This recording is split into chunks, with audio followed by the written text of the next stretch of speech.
More now on our top story, and the Greens' only lower house MP Adam Bandt has been elected the party's new deputy leader. He spoke earlier to Sky News political editor David Speers.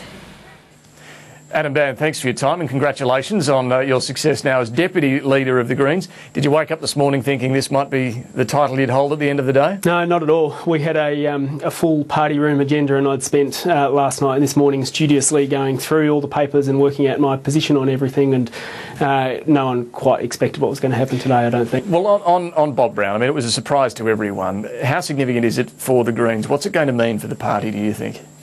I think it's an exciting new opportunity for us. It's obviously significant when someone like Bob, who I think more than anyone else in the country has had a huge impact on the national political scene, built up a party that now holds balance of power in both houses, shares it in both houses. Like, that's an enormous achievement, and I think it's ultimately probably the right time for him to leave. And I think if, obviously at some point he had to leave, and this is probably a pretty good way of doing it. There's no doubt about that, but it also presents a huge challenge now for the Greens, doesn't it? I mean, he's been the face of the Greens. You think of the Greens, you think of Bob Brown.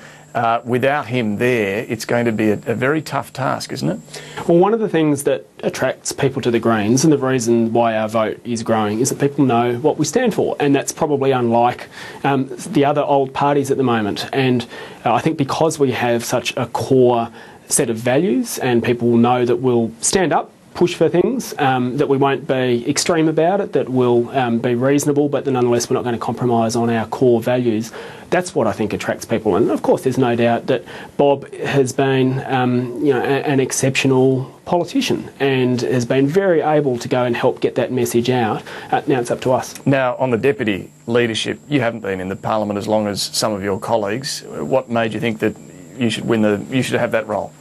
Well, it makes it pretty clear, I think, to the public that we are not simply a party that's about holding other parties to account. We are there now as a political party with representation in both houses of Parliament, now with a leadership team that spans both houses of Parliament, and we are the country's third political force, and we're rightly positioned for what is going to be a very exciting century. You had a contest, though, with two others, Sarah Hanson-Young and Scott Ludlam as well. What makes you a better deputy leader than them? Well, we're in a pretty good position that out of the three of us who stood, whoever won was going to make a great deputy leader. This helps, I think, reinforce that we are a serious presence in both the House of Representatives and the Senate. And are you a happy family, given there's been a contest for the deputy leadership? Yeah, look, unlike other political parties, we haven't ripped ourselves apart over a leadership change. It's been done in a way that has been really respectful, and I think that's one of the things that stands us out as a party. It was also done very swiftly, wasn't it? Did it all need to be done within hours of Bob Brown's resignation? Look, I think it's pretty important that as Christine takes over the leadership, that we have a very stable and supportive leadership team and party room, and that's exactly what we've got. And I've worked closely with Christine on the Climate Change Committee, something that was set up as a result of the minority parliament and people voting us in Melbourne, and we work quite closely in that respect. I've got a very good working relationship with her.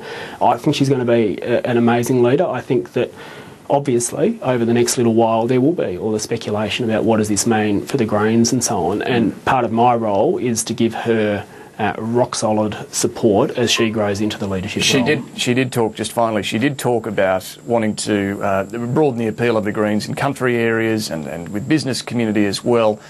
What sort of direction would you like to see the Greens go in? Well, I want people to understand before the next election that we are the only economically sensible party that's got a way of raising the revenue we need to pay for the services that we have the right to expect in a developed first world country like Australia. That's very high taxes on things like miners and productive parts of the economy. Well, the tax to GDP ratio under John Howard was higher than it is now. You don't actually need to go that much higher than what it was under John Howard's government. You just need to spend it better. And I think that's our message to get out to the public in the lead up to the election. All right. Deputy Greens Leader Adam Bandt, thanks for talking to us. Thanks very much.